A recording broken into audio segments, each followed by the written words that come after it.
అందరికీ జై శ్రీరామ్. నేను మీ ఊటుకూరు కాళిందిని. ఈరోజు మనం శ్రీకృష్ణ శతకంలోని 49వ పద్యం చదువుకుందాం.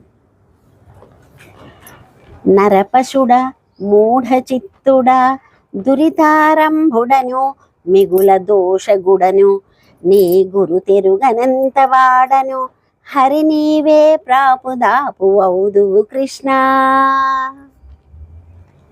ఓ శ్రీకృష్ణ,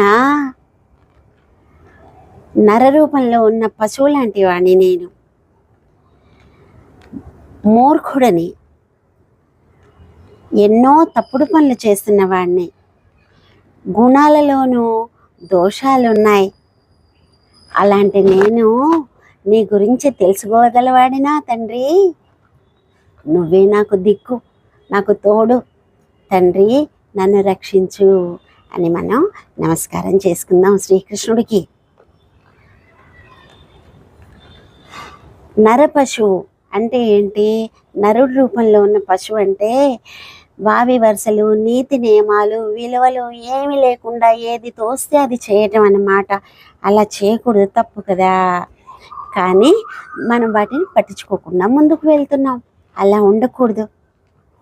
మూఢ చిత్తుడు, మూర్ఖంగా ఏది చేయాలి చేయకూడదని తెలియదా? ఎప్పుడు ఎలా ఉండాలో అని తెలియదా? తెలుసుకోవాలి.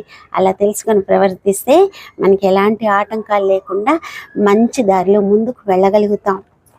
దురితారంభుడను, తప్పుడు పనులు చేస్తున్నాను. మిగుల దోషగుడను, నా గుణాల్లో దోషాలున్నాయి. అరిషడ్వర్గాలకి నేను లోనవుతూ ఉంటాను. అలా కాకుండా ఉండాలంటే కృష్ణ నీ గురించి తెలుసుకోవాలి. నేను నీ గురించి తెలుసుకునేంత వాడినా కాదు తండ్రి. నాకు రక్ష దక్ష నువ్వే తండ్రి, తోడు నీడ నువ్వే నాకు. శ్రీకృష్ణ నీకు నమస్కారములు. ఇదే పద్యం మళ్ళీ చదువుతాను, వినండి. నరపశుడ మూఢ చిత్తుడ దురితారంభుడను మిగుల దోషగుడను నీ గురు తెరుగనంత వాడను హరి నీవే ప్రాపుదాపు వౌదు కృష్ణ.